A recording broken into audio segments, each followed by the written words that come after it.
Good morning students. हम करने जा रहे हैं आज की वर्कशीट 47 विषय गणित कक्षा 9। हमारी डेट 21 अक्टूबर के लिए। तो चलिए शुरू करते हैं।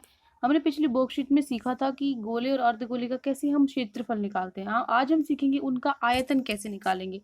आयतन आपको पता है क्या होता है कि कितना घेरे ने जो गोला है हमारा उसने कितना स्थान घेरा हुआ है। ठीक है, उसको हम किससे मापते हैं? उसके आयतन से मापते हैं। तो गोले का आयतन क्या होता है? 4/3 पाई आर क्यूब। ठीक है, 4/3 पाई आर क्यूब। जो आर है वो क्या होती है? त्रिज्या होती है। ठीक है, तो अर्धगोले द्वारा जो घेरा हुआ स्थान का माप है वो क्या होता है? अर्धगोले का आयतन।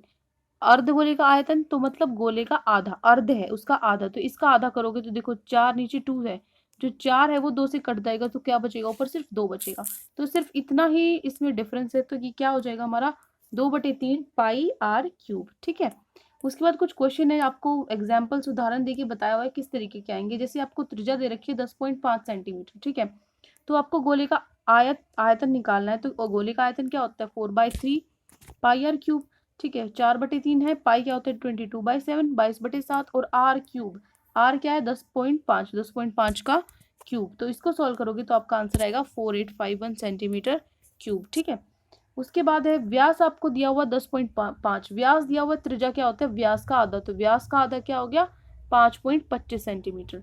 तो उसके बाद आपको क्या करना है? अर्धगोले का कटोरे में कितना लीटर दूध आ सकता है? एक अर्ध अर्ध गोलाकार कटोरा है, उसमें कितना दूध आ सकता है वो आपको निकालना है। व्यास आपको दिया था, हमने त्रिज्या निकाल ली है, तो उसमें कितना दूध आ सकता है वो क्या होगा? उसका आयतन होगा। तो अर्धगोले का आयतन क्या होता है? 2/3 पाई आर क्यूब। 2/3 पाई क्या होता है? 22/7, और आर क्यूब त्रिज्या का क्यूब, त्रिज्या का क्या हो जाएगा? घन हो जाएगा, 5.25 का घन। ठीक है, तो इसको आप सोल्व करोगे तो आपका आंसर आएगा 303.1875। अब देखो, जब भी आपसे पूछा जाए कि एक जग में पानी है या फिर एक कटोरे में पानी है या दूध है, कोई भी लिक्विड है, तो उसमें कितना आ सकता है वो क्या होता है? उसकी कैपेसिटी निकालते हैं, उसकी क्षमता निकालते हैं, जो कि हम किस में निकालते हैं? लीटर में निकालते हैं। ठीक है, तो इसको लीटर में बदलने के लिए मैंने आपको पिछली वर्कशीट में भी बताया है, क्या करेंगे हम? 1000 से विभाजित करेंगे। ठीक है, 1000 से विभाजित करेंगे तो क्या होगा? जो ये पॉइंट है, जैसे 303.18 है, 1000 से विभाजित करोगे, 1000 में 3 जीरो होती है, तो ये पॉइंट 3 आगे चला जाएगा, 1 2 3, कहाँ चला गया? 3 के आगे, ये देखो 0.303 लीटर। ठीक है, लगभग।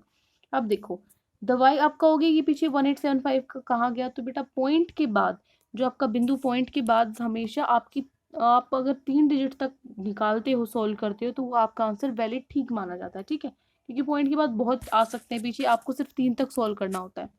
अब देखो, दवाई का एक कैप्सूल है जिसका व्यास है 3.5 मिलीमीटर। तो 3.5 व्यास है, उसकी त्रिज्या क्या होगी? उसका आधा, 3.5 का आधा क्या हो जाएगा? 1.75। ठीक है, तो व्यास, एक गोली, जो गोली होती है वो गोल होती है। ठीक है, एक कैप्सूल, दवाई का एक कैप्सूल 3.5 मिलीमीटर व्यास का एक गोला है। ठीक है, या गोली है, जो कैप्सूल है वो कैसे आकार का है? गोल है। तो इस कैप्सूल में भरने के लिए कितनी दवाई की जरूरत होगी? तो वो कितनी दवाई उसके अंदर आ सकती है वो क्या होगा? उसका, वो उसका आयतन हो जाएगा। तो दवाई की कैप्सूल का आयतन क्या हो जाएगा? जो गोल आकार में है, 4/3, 4/3 पाई आर क्यूब। तो 4/3 पाई क्या होता है? 22/7, और आर क्यूब जो त्रिज्या है वो क्या होगी? 1.75। इसका घन आप निकालोगे तो कैसे निकालोगे? देखो, ये कितना हो गया आपका? ऊपर हो गया 67375। ठीक है, सॉल्व करोगे और नीचे आपका 3000। इसको सॉल्व करने के बाद आपका आंसर आ जाएगा 22.45 मिलीमीटर क्यूब। ठीक है, आप सीधा सीधा, आपसे कट नहीं रहा तो आप सीधा सीधा उसको विभाजित करके निकाल सकते हो। ठीक है, अब देखो, हमारे आज के अभ्यास प्रश्न है। पहला है, उस गोले का आयतन ज्ञात करना है जिसकी त्रिज्या कितनी है? 7 सेंटीमीटर है। ठीक है, उस गोले का आयतन ज्ञात करना है जिसकी त्रिज्या क्या है? 7 सेंटीमीटर है। तो क्या होता है गोले का आयतन? 4/3 पाई आर क्यूब होता है। ठीक है, ये गोला है जिसकी त्रिज्या 7 दी हुई है, तो 4/3 पाई क्या होता है? 22/7 आर क्यूब। आर क्या होगा? 3 बार हम 7 लिखेंगे। ठीक है, तो इसको सॉल्व करने के बाद 7 से 7 कट गया, क्या बचा? 4 इंटू 22 गुना में 7 गुना में 7 क्या हो गया? 4312/3। इसको विभाजित करोगे तो आपका उत्तर आएगा 1437.3 सेंटीमीटर क्यूब। ये हो गया आपका क्वेश्चन नंबर 1। ठीक है, अब चलते हैं हमारे प्रश्न नंबर 2 पे। एक अर्धगोलाकार कटोरे की त्रिज्या दी हुई है 3.5 सेंटीमीटर, अर्धगोला है, उसके अंदर कितना पानी हम भर सकते हैं, उसका आयतन आपको ज्ञात करना है। ठीक है, तो देखो क्या होगा, जो अर्धगोले का आयतन क्या होता है? 4 2/3 पाई आर क्यूब, 2/3 पाई क्या होता है 22/7 आर क्यूब, आर क्या होगा 3.5/10, 3.5/10 और 3.5/10। ठीक है, तो यहाँ पे क्या होगा, पॉइंट है, पॉइंट हटा दोगे, पॉइंट के बाद एक डिजिट है तो क्या हो जाएगा 1 0। ठीक है, पॉइंट के बाद एक अक्षर है तो 1 0 लग जाएगा। तो इसको सॉल्व करें, यहाँ से कैंसिल करेंगे, 7 5 से 35, 5 से 10 कैंसिल करेंगे 2 और 2 से 2 कैंसिल।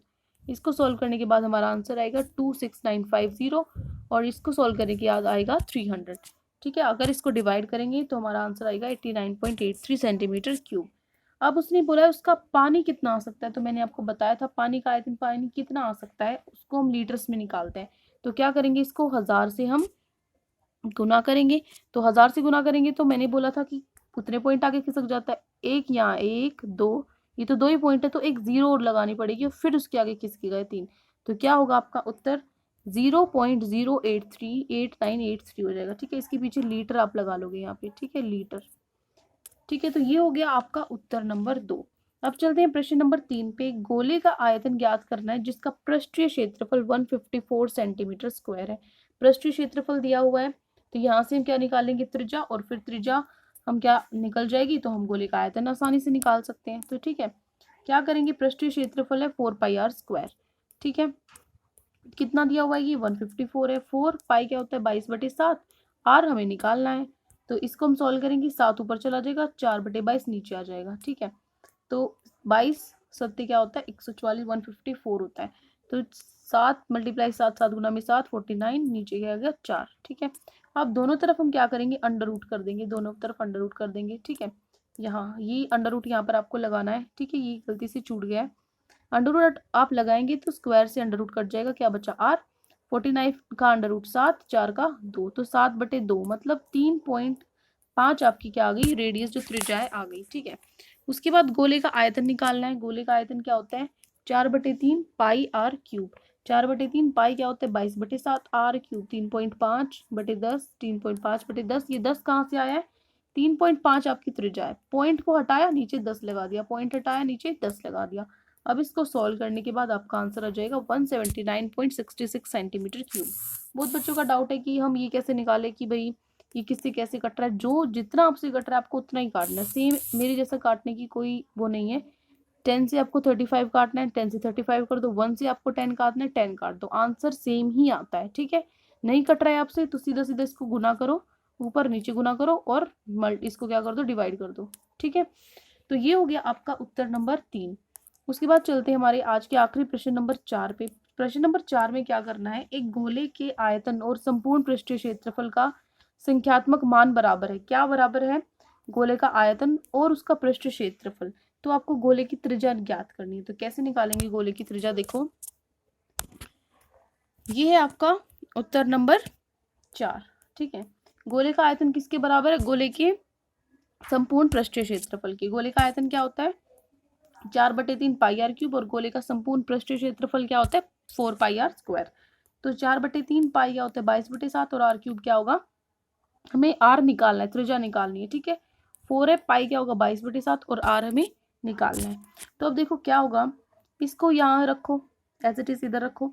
अब मैं इसको इधर बराबर बराबर के इधर लेकर आना चाहती हूँ, तो मैंने बताया था जो ऊपर है वो नीचे हो जाएगा, जो नीचे है वो ऊपर चला जाएगा। ठीक है, तो 7 नीचे है ऊपर आ गया और 4 गुना में 22 ऊपर है, इधर नीचे आ गया, उल्टा हो जाता है। ठीक है, ऐसे ही इस तरफ आर स्क्वायर तो है ही, आर क्यूब इधर ऊपर है तो इधर आके ये क्या हो जाएगा नीचे आ जाएगा। ठीक है, तो यहाँ पे क्या हो जाएगा 4 से 4, 22 से 22 कट गया, 7 से 7 कट गया, क्या बचा सिर्फ 1/3 बचा। 1/3 किसके बराबर, इसके बराबर है। ये क्या है अब आर स्क्वायर मतलब 2 बार आर, आर क्यूब मतलब 3 बार आर। ठीक है, तो 2 आर तो कट गए आपस में, एक आर बचता है, एक आर किसके बराबर है 3 के बराबर है, जो कि हमें निकालना था। आर क्या हो गया हमारा 3 सेंटीमीटर, जो कि हमें रेडियस त्रिज्या निकालनी थी। तो ये 4 क्वेश्चंस आज आपकी वर्कशीट में गिवन थे। आई होप आपको अच्छे से समझ में आ गए होंगे। कोई भी डाउट आपको किसी भी क्वेश्चन में तो आप हमसे पूछ सकते हैं, और अगर आपको हमारी वीडियो अच्छी लगे तो हमारे चैनल को सब्सक्राइब भी कर सकते हैं। Thank you and have a great day.